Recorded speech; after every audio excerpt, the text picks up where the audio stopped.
السلام عليكم ورحمة الله وبركاته. رمضان كريم. soo dhawaada asxaabta.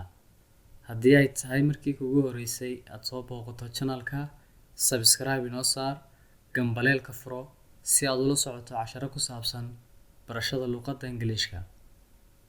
Casharkeenu wuxuu ku saabsan yahay English political words. English political words waa kelmadaha siyaasadda Ingiriisiga. Part 1 qaybtii koowaad ayaynu qaadan doonaa. President madaxweyne, President madaxweyne, Vice President madaxweyne ku-xigeen, Vice President madaxweyne ku-xigeen, Prime Minister ra'iisul wasaare, Prime Minister ra'iisul wasaare, Education Minister wasiirka waxbarashada, Education Minister wasiirka waxbarashada, Health Minister wasiirka caafimaadka, Health Minister wasiirka caafimaadka, Defense Minister wasiirka difaaca, Defense Minister wasiirka difaaca, Agriculture Minister wasiirka beeraha, Agriculture Minister wasiirka beeraha, Finance Minister wasiirka maaliyadda, Finance Minister wasiirka maaliyadda,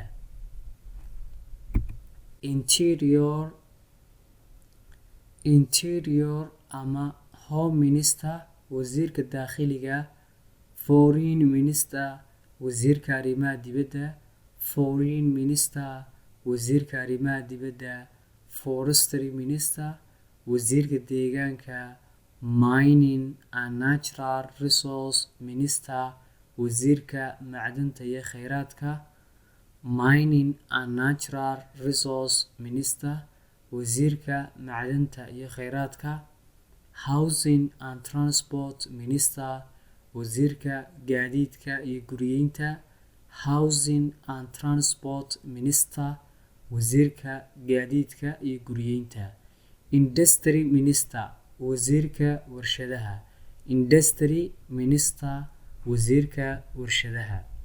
aad baad ugu mahadsantahay daawashada iyo dhageysiga fiidiyogan. la soco casharada kale ee ku xiga. like inoo saar. wixii su'aal ah commentiga iga weydiin kartaa.